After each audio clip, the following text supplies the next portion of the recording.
Chapitre 231, Dragon de Radiance. Évaluer objectivement les grandes figures d'une nation au sein de cette nation était difficile. Pour cette raison, des discussions ont eu lieu pour savoir si Medmen Tolbo était effectivement un grand inventeur, tout comme l'affirmait Plétis, au sein de l'Empire, et en particulier sur le territoire impérial de Fabiran. S'il était vrai que Tolbo avait produit de nombreuses inventions, beaucoup de ces inventions manquaient valeur, et il y avait eu des discussions suggérant que Tolbo lui-même n'avait peut-être pas possédé des connaissances supérieures en ingénierie. Cependant, contrairement au point de vue étranger, les habitants de l'Empire, en particulier les Plétis du territoire impérial de Fabiran, connaissaient bien Tolbo. La plupart des inventions attribuées à Tolbo étaient issues de ses idées, mais étaient techniquement imparfaites, et d'autres techniciens d'autres espèces les avaient perfectionnées et complétées. Pourtant, Tolbo était une figure appréciée. L'avenir auquel Tolbo avait aspiré était magnifique et il avait voulu apporter du bonheur aux gens. Tolbo, le 8e apôtre du Panthéon, représentait tous les ingénieurs et techniciens, et les ingénieurs et techniciens de l'Empire ne se plaignaient pas d'être représentés par un Pléti avec des lunettes. Par conséquent, Tolbo possédait la capacité de la grande invention, ce qui lui permettait de créer tout ce qu'il désirait. Tournée. Hop numéro 3. Dans les airs, la foreuse du hop numéro 3 tournait violemment. Ouirerer.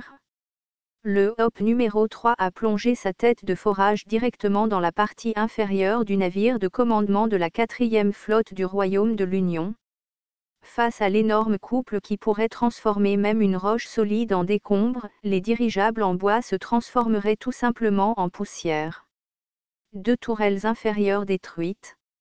La coque a été percée. Depuis les trous du navire, les fournitures arrivent. Des voix paniquées provenaient du centre de communication du navire de commandement. L'amiral, sous le choc, dit: assez de rapports de dégâts. Tout d'abord, découvrez où se trouve ce fou de Pléti.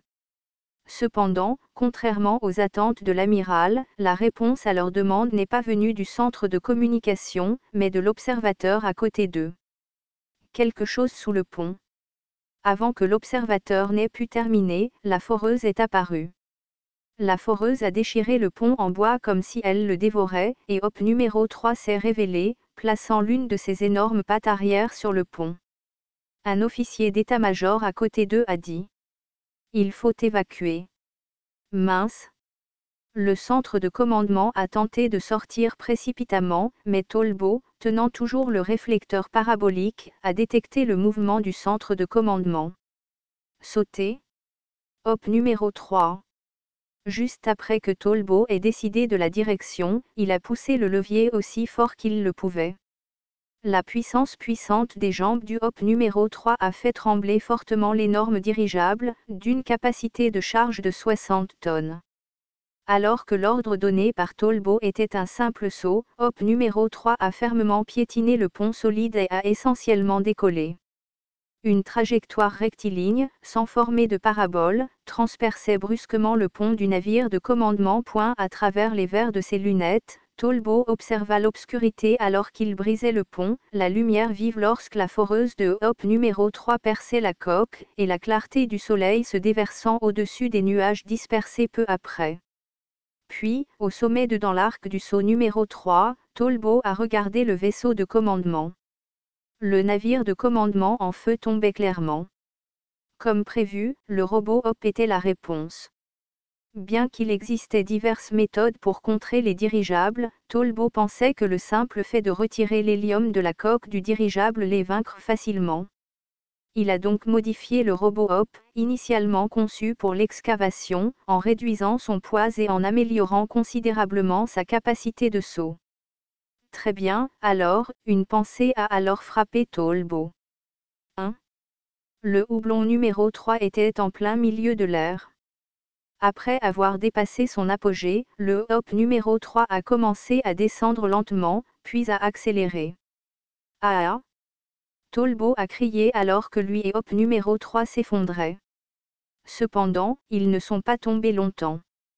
Tolbo a vu une flamme bleue et a entendu un râle. Qu'est-ce que tu fais? Arene. Le phénix Arene tenait l'une des jambes du hop numéro 3 et commença à tourner lentement. Les dirigeables, essayant de capturer Arene alors qu'il volait au-dessus d'eux, tournèrent et envoyèrent des soldats depuis leur pont, mais toutes leurs tentatives furent lentes et mélodraiques. Dit Seruna. J'ai une affaire à régler. Essayez-vous de vous sortir de tout cela? Non. Oh, eh bien. Mais d'après ce que je sais, les oiseaux excrètent en volant. Sans un mot, Arene plana et secoua le hop numéro 3. Tolbo, qui devint étourdi, eut des hauts le cœur. Ce n'est pas le moment de plaisanter, Tolbo. Ce n'était pas une blague, mais qu'est-ce qu'il y a? Il n'aurait pas envoyé une flotte de dirigeables sans aucune protection. Mais actuellement, je ne vois ni gardiens ni apôtres. Ils sont là. Je les ai juste détournés un instant. Les voilà. Arene a volé vite. Un faisceau de lumière a traversé les nuages, visant l'endroit où se trouvait Arene. La chaleur intense réchauffait l'air, et même Tolbo était capable de le sentir. Tolbo ôta ses lunettes et regarda au-delà des nuages. La créature était longue. Cependant, en raison de son mouvement serpentin dans l'air, sa longueur exacte était difficile à évaluer au premier coup d'œil. Mais il était bien connu non seulement dans le royaume de l'Union auquel il appartenait, mais aussi dans l'Empire et même au Panthéon. Son corps s'étendait sur un peu moins de 500 mètres.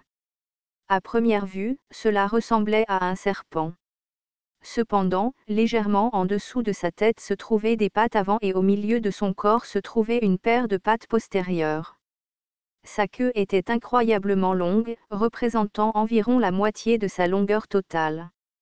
Son corps entier était couvert d'écailles vert pâle et il avait des yeux ambrés avec une teinte jaune vif. Sur sa tête, il avait diverses cornes ramifiées. Dans l'une de ses griffes avant, il tenait un cristal massif inscrit avec des couches de symboles magiques. C'était le troisième apôtre de l'encolère et un traître parmi les dragons. Est-ce que c'est l'éclat de radiance? Arene murmura. J'avais prévu de vous rejoindre immédiatement après avoir été transporté par Night Sky, mais j'ai vu cette créature de loin. J'ai décidé qu'il serait plus avantageux de gagner du temps. Condamné. La capture tardive par l'Empire de la bête divine Arene était en fait une réponse à l'acquisition de l'éclat par le royaume de l'Union. Contrairement à la croyance de Sangmoin-Woon selon laquelle il était difficile de trouver des dragons, il y avait pas mal de dragons sur cette terre. Beaucoup de ces dragons du deuxième continent ont tenté de bloquer l'Angry-Wan, mais ont échoué. Cependant, ce n'était pas parce que les dragons étaient faibles. Un dragon a été attiré par la puissance et la force montrée par l'encolère, Hégémonia, et ce dragon a trahi ses parents et est devenu un apôtre du royaume de l'Union. Cela ne voulait pas dire que l'éclat était le plus faible parmi les dragons. L'éclat était le troisième apôtre, mais à l'exclusion de la colère elle-même et de Salkei, il était considéré comme le plus fort. Étant donné qu'il volait dans le ciel et utilisait la magie du souffle, avec le niveau actuel de technologie, il n'y avait aucun moyen de le contrer depuis le sol, et il était donc perçu comme un ennemi devant être affronté avec plus de prudence que Salkei. C'est pourquoi il nous a envoyé 3. Arene regarda l'éclat et fit briller les flammes bleues. Tolbo, il n'y a pas lieu de s'inquiéter. Pardon? D'après ce que Night Sky a dit, notre objectif est d'arrêter cette flotte du royaume de l'Union, pas d'arrêter cette créature. Oh, c'est vrai. Je vais nous faire gagner du temps. En attendant, détruisez la flotte. Compris? Sur ce, Arene a lancé le hop numéro 3 vers le bas. Arene avait lancé Tolbo sur le dirigeable juste en dessous, et Tolbo avait activé la perceuse et percé l'enveloppe. Ce n'est pas bon. Arene savait qu'en réalité, il était plus faible que l'éclat. En termes de force physique, la différence de taille était évidente et la magie du souffle de l'éclat était considérée comme plus forte que celle de n'importe quel dragon vu auparavant. Il y avait d'autres apôtres mieux adaptés pour affronter l'éclat. La Craque, Ridin et même Kaiju auraient été de meilleurs candidats que nous 3 ici. Bien sûr, Arun comprenait les intentions de Night Sky. Le but n'était pas de vaincre l'Etla, mais de bloquer la flotte. Ce n'est pas un bon endroit pour une bataille décisive. Si quelqu'un devait blesser grièvement l'Etla, l'Encolère ne resterait certainement pas les bras croisés. Elle enverrait d'autres créations et apôtres pour sauver l'Etla à tout prix, et le Panthéon ferait de même. Les dieux faisaient référence à de telles batailles intensifiées et néanmoins décisives. Oui, tant que je frappe et cours bien. En pensant à cela, Arun, qui tentait de tourner à côté de l'Etla, entendit la voix de l'Etla. Vous semblez perdu dans vos pensées. Spère au .a, je pensais juste par où commencer à manger ta tête. L'Etla fut facilement prise dans la provocation d'Aruna, mais Arun se demanda si la provoquée avait été sage alors que l'Etla commença immédiatement à cracher un sort de souffle. C'était un faisceau de lumière tiré à la vitesse de la lumière, et il fallait l'anticiper pour l'esquiver. Bon sang. Parmi les tirs consécutifs, le troisième a touché directement le bout de l'aile d'Aruna, le faisant vaciller. L'Etla n'a pas manqué cette chance. Un rayon de la bouche de l'Etla a frappé la tête d'Aruna. Il y a eu un moment de silence alors qu'Aruna sans tête s'est effondrée. Pénétrant plusieurs couches de nuages, l'Etla a continué à regarder le corps d'Aruna tomber avec flammes qui s'éteignent. Murmura l'Etla. Ennuyeux. Sur ce, une flamme bleue s'éleva des nuages. Essayez de me tuer autant de fois que vous le voudrez, s'exclama le phénix ressuscité. Car je suis vraiment immortel. Merde, c'est l'Etla.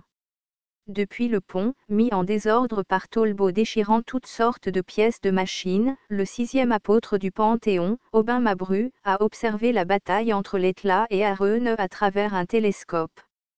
Cette fois encore, vous avez réalisé quelque chose d'intéressant, Tolbo. Tolbo sautillait entre les dirigeables et détruisait tout. Le vaisseau de commandement s'était déjà effondré, donc la ligne de commandement est également tombée en panne.